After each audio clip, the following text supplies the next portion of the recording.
नमस्कार दोस्तों, आपको स्वागत है हमारा SSB क्रिएशन यूट्यूब चैनल पर। आज हम गौतम बुद्ध की एक नया कहानी जानेंगे। आप इस बात पर यकीन करते हैं कि जैसा आप कर्म करेंगे वैसा ही आपको फल भी मिलेगा। अब आप में से अधिकतर लोगों के मन में ये प्रश्न जरूर उठ रहा होगा, क्योंकि इसमें पूछने वाली बात क्या है। यह तो सत्य ही है कि जैसे हम कर्म करेंगे वैसा ही हमें फल भी मिलेगा। लेकिन एक बार के लिए आंखें बंद करके अपने आप से यह प्रश्न कीजिए, देखिएगा कि आपको इस प्रश्न का उत्तर स्पष्टता से नहीं मिल पाएगा। कहीं ना कहीं आपके मन में एक संशय जरूर होगा कि क्या यह बात सच है या झूठ, क्योंकि आपने अपने आसपास तो ऐसे कई लोगों को देखा होगा जो लोग बहुत अच्छे कर्म करते हैं, बहुत अच्छे स्वभाव के होते हैं। वे कभी किसी का बुरा नहीं करते, किंतु फिर भी उनके साथ हमेशा बुरा ही होते हैं। वो लोग हमेशा दुखी रहते हैं, हमेशा परेशान रहते हैं। आपने कई बार यह भी देखा होगा, या फिर आप में से ही कई ऐसे लोग भी होंगे जिन्होंने अपनी परीक्षाओं के लिए जीत और मेहनत की होगी, लेकिन फिर भी अंत में उनके हाथ निराशा ही लगी। तो इसका अर्थ क्या होगा? क्या इसका अर्थ यह है कि जिन भी महापुरुषों ने इस कहावत को कहा है, क्या यह झूठ है? क्या वह महापुरुष गलत थे?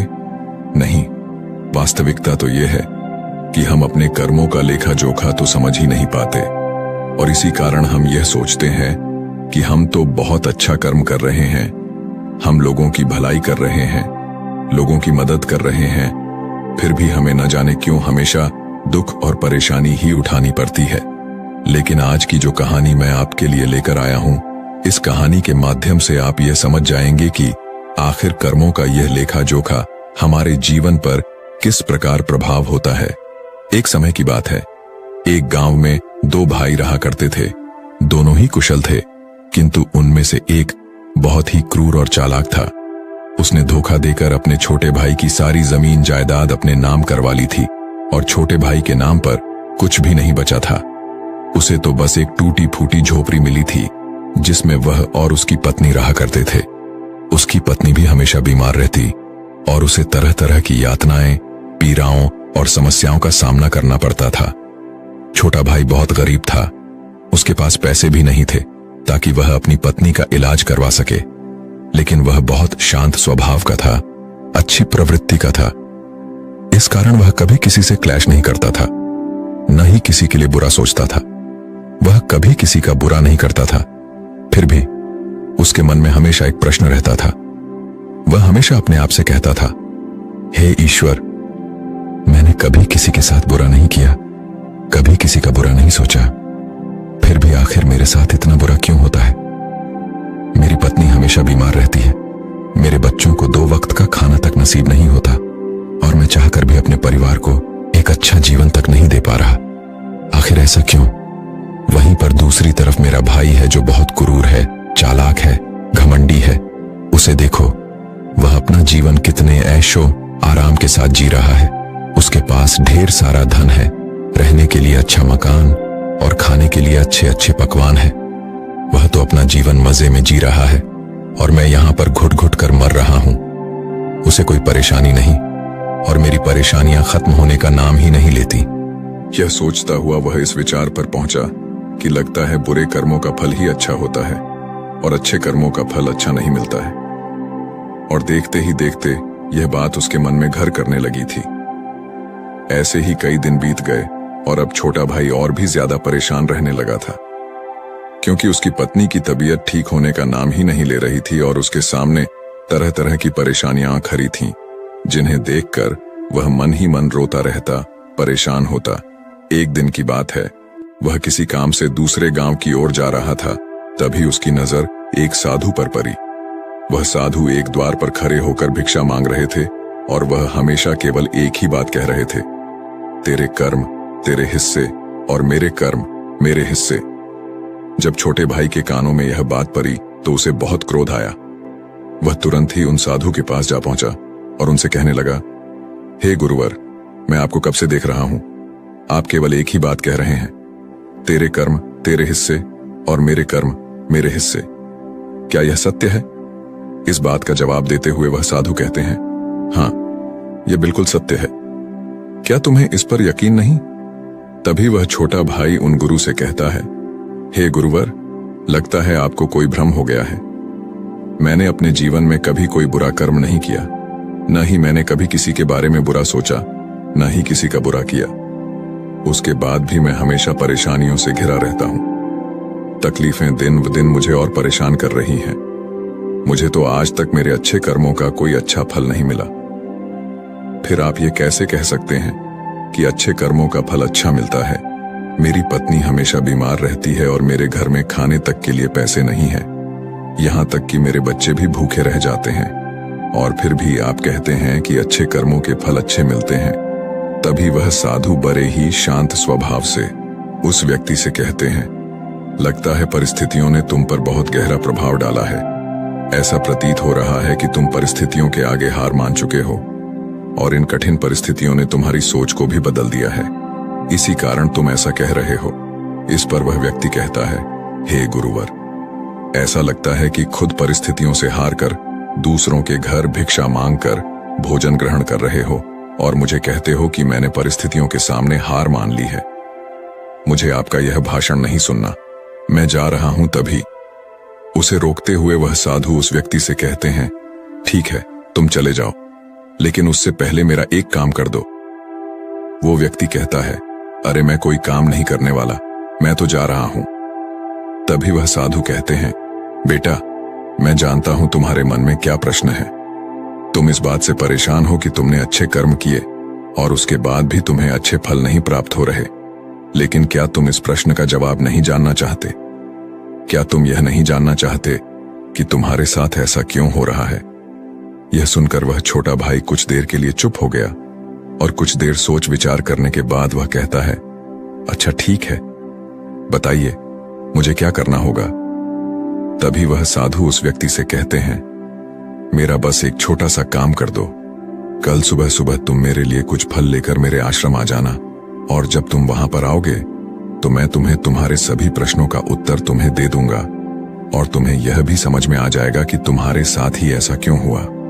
इतना कहकर वह साधु अपना भिक्षा पात्र लेकर वहां से अपने आश्रम की ओर चलने लगे।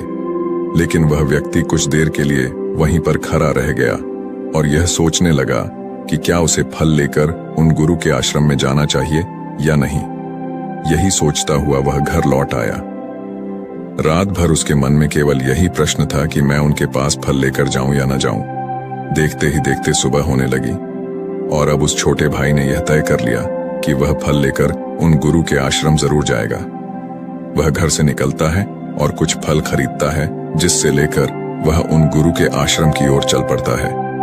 उन गुरु का आश्रम थोड़ी दूर पर था और उसका रास्ता पास के ही जंगल से होकर गुजरता था, इसीलिए उस रास्ते पर कोई हलचल भी नहीं थी और जगह जगह पर लंगूर और बंदर दिखाई दे रहे थे। जब वह छोटा भाई फल लेकर उन गुरु के आश्रम जा रहा था, तभी उन बंदरों को देखकर उसके मन में यह विचार उठता है कि क्यों न यह फल वह उन बंदरों को खिला दे। लेकिन तभी उसे याद आता है कि उन गुरु ने उसे वो फल आश्रम लाने को कहा है, इसीलिए वह जैसे तैसे अपने मन को मनाकर उन गुरु के आश्रम की ओर चल पड़ता है। और देखते ही देखते कुछ देर में वह उन गुरु के आश्रम पहुंच जाता है।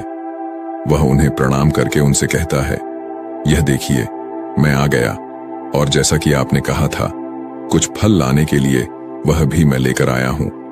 अब तो मुझे बता दीजिए कि आखिर मेरे साथ ही ऐसा क्यों होता है। तभी वह साधु मुस्कुराते हुए उस व्यक्ति से कहते हैं, बताता हूं, लेकिन उससे पहले तुम मेरे एक प्रश्न का उत्तर दो। तभी वह व्यक्ति कहता है, कौन सा प्रश्न? तभी वह साधु कहते हैं, जब तुम मेरे आश्रम की ओर आ रहे थे और तुम्हारे मन में जब यह विचार उठा कि तुम ये फल उन बंदरों को खिला दो, तो तुमने ऐसा क्यों नहीं किया? यह सुनकर वह व्यक्ति बड़ा आश्चर्यचकित हुआ। उसे यह समझ ही नहीं आ रहा था कि आखिर जो विचार उसके मन में उठा था वो उन साधु को कैसे पता चला। तभी वह व्यक्ति दोनों हाथ जोड़कर उन साधु से कहता है, हे गुरुदेव, ये बात तो मेरे मन में थी, किंतु आपको कैसे पता चला कि मैं बंदरों को फल खिलाना चाहता था? तभी वह साधु मुस्कुराते हुए उस व्यक्ति से कहते हैं, बेटा, जरूरी यह नहीं कि मुझे यह बात कैसे पता चली, जरूरी तो यह है कि तुमने उन बंदरों को यह फल क्यों नहीं खिलाया।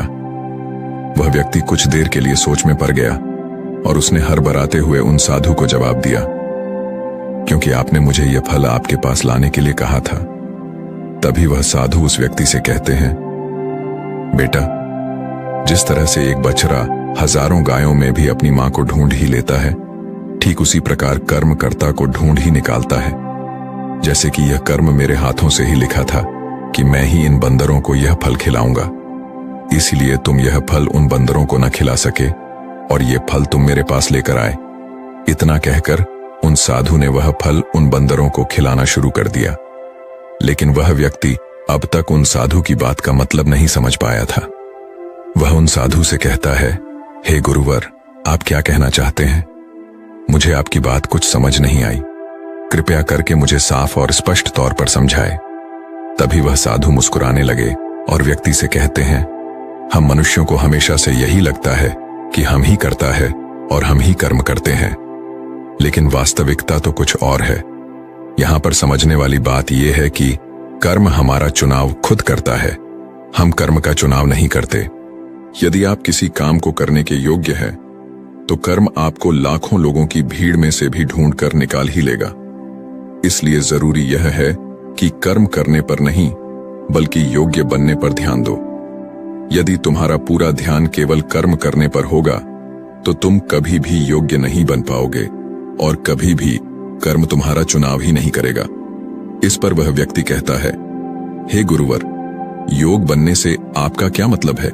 आपका कहना है कि क्या मैं अपने परिवार का पालन पोषण नहीं कर सकता? तभी वह साधु उस व्यक्ति से कहते हैं, नहीं नहीं, मेरे कहने का अर्थ यह नहीं है।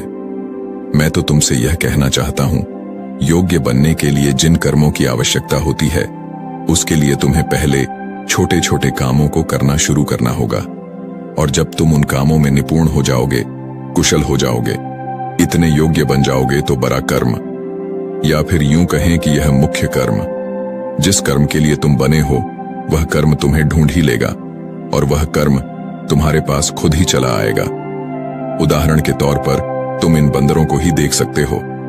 यह बंदर जब छोटे होते हैं, तब से ही यह पैरों पर चढ़ना सीखते हैं, गुलाटी लगाना सीखते हैं, दौड़ना सीखते हैं, छलांग लगाते हैं। शुरू शुरू में इसे तकलीफ होती है कि कभी गिर जाते हैं तो कभी इन्हें चोट भी लगती है, लेकिन धीरे धीरे ये उन कामों में निपुण हो जाते हैं, कुशल हो जाते हैं, और उसके बाद इनका भोजन इन तक स्वयं ही पहुंच जाता है। इसीलिए अपनी रोजमर्रा की जिंदगी में भी छोटे छोटे कर्म करते रहो, तो बड़ा कर्म तुम तक खुद चला आएगा और तुम किसी भी बड़े लक्ष्य को प्राप्त कर सकोगे। आगे वह साधु उस व्यक्ति से कहते हैं, और यदि तुम योग्य बनने के लिए कर्म करोगे ही नहीं, तो दूसरे लोगों के कर्म भी तुम पर हावी होने लगेंगे, तुम्हारे जीवन को प्रभावित करने लगेंगे। उदाहरण के लिए तुम्हारी पत्नी को ही ले लो। तुम्हारी पत्नी कई दिनों से बीमार है और इसकी तबीयत ठीक ही नहीं हो रही, और तुम ये सोचते हो कि पता नहीं तुम्हें किन कर्मों की सजा मिल रही है। तुम अपने आप को अभागा समझते हो, असहाय महसूस करते हो, लेकिन वास्तविकता तो कुछ और ही है। तुम्हें यहां पर यह समझने की आवश्यकता है कि तुम्हारी पत्नी बीमार अपने कर्मों से है, न कि तुम्हारे कर्मों से। हो सकता है कि तुम्हारी पत्नी ने अतीत में ऐसा कोई कर्म किया हो जिसकी सजा वो आज भुगत रही है, और तुम्हारी पत्नी के कर्मों के कारण ही तुम्हें भी दुख झेलना पड़ रहा है, तकलीफें उठानी पड़ रही है, परेशानियों का सामना करना पड़ रहा है। और यही कारण है कि अधिकांश लोग अपने परिवार के कारण, अपने बच्चों के कारण तरह तरह के दुख झेलते रहते हैं, तरह तरह की परेशानियों का सामना करते रहते हैं। किंतु तुम्हें यहां पर यह समझने की आवश्यकता है कि यदि तुम इस योग्य होते, तुम्हारे पास इतने पैसे होते, तो तुम अपनी पत्नी का इलाज करवा पाते। और तो और यह भी हो सकता था, यदि तुम इस योग्य होते, तो तुम्हारा विवाह किसी दूसरी स्त्री के साथ हुआ होता जो स्वस्थ होती, लेकिन तुम उस योग्य थे ही नहीं। और यही कारण है कि तुम अपनी पत्नी के कारण आज दुखों में डूबे हुए हो, किंतु अब तक कुछ भी नहीं बिगड़ा। यदि तुम अब भी योग्य बन जाओ, तो दूसरों के कर्म तुम्हें कभी भी प्रभावित नहीं कर पाएंगे। आगे वह सन्यासी उस युवक को चेतावनी देते हुए कहते हैं, मेरी एक बात हमेशा याद रखना, तुम्हें तुम्हें वह नहीं मिलता जो तुम चाहते हो, बल्कि तुम्हें वह मिलता है जिसके तुम योग्य हो। इसलिए कर्म करने से ज्यादा योग्य बनने पर ध्यान दो। अपनी योग्यता बढ़ाओ।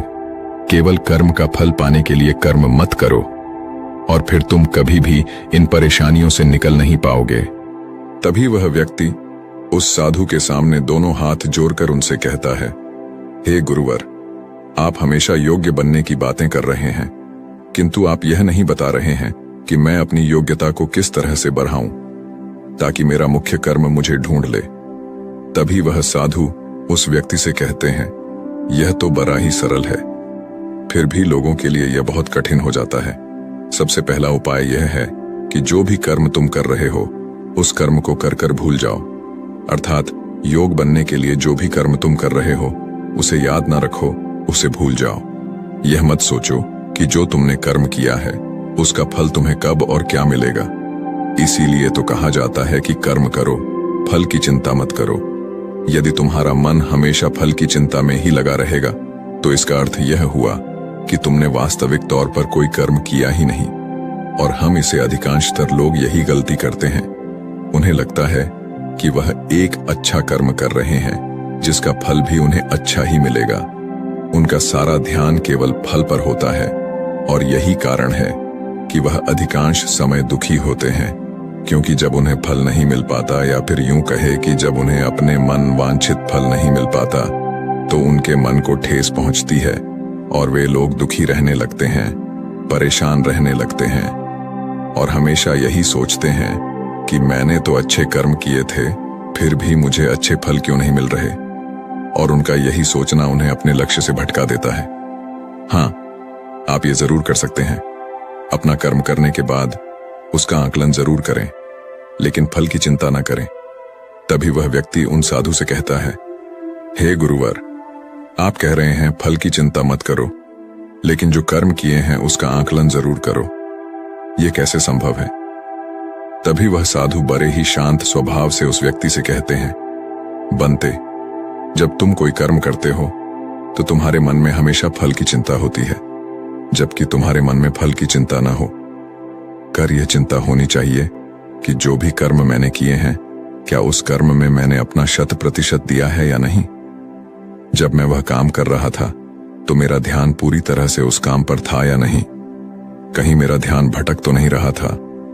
यदि तुम इन चीजों पर विचार करोगे या प्रश्न खुद से करोगे, तभी वास्तविक तौर पर तुम खुद का आकलन कर पाओगे। और जब तुम पूरे ध्यान के साथ किसी कर्म को करोगे तो तुम्हारे ध्यान की शक्ति भी बढ़ेगी और तुम्हारे कर्म करने की योग्यता भी बढ़ेगी। किंतु यदि तुम यह सोचते हो कि तुम्हें तो केवल कर्म करना है और केवल यही सोचकर तुम कर्म करते चले जाओगे, तो तुम्हें कर्म का फल कभी प्राप्त नहीं होगा और न ही तुम कभी योग्य बन पाओगे। इसलिए कर्म करने के बाद आकलन जरूर करो। ये देखो कि जब तुम वो काम कर रहे थे तो तुम्हारा ध्यान, तुम्हारा शरीर, तुम्हारा मन पूरी तरह से उस कार्य पर था या नहीं। तभी वह व्यक्ति एक बार फिर उन साधु से प्रश्न करता है और कहता है, हे गुरुवर, आप सही कहते हैं कि जब भी हम कोई कर्म कर रहे हो हमारा पूरा ध्यान उस कर्म पर होना चाहिए, लेकिन मैं जब भी कोई कर्म करता हूं तो मेरे मन में तरह तरह के विचार चल रहे होते हैं। मेरा मन विचारों से ग्रसित होता है और तरह तरह की बातें सोचने लगता है। तो ऐसे में मैं अपने मन को किस तरह से केवल एक ही कर्म पर टिका सकता हूं? क्या इसका कोई उपाय है? तभी वह साधु मुस्कुराते हुए उस व्यक्ति से कहते हैं, बनते, जब तुम कोई कर्म कर रहे हो और उसमें जब तुम अपना पूरा भाव लगा देते हो, अर्थात कर्म करते समय अपना पूरा भाव डाल देते हो, तो तुम्हारा मन, शरीर और तुम्हारे भाव उसी कर्म पर केंद्रित हो जाते हैं और तुम पूरी निष्ठा, प्रेम और सद्भाव के साथ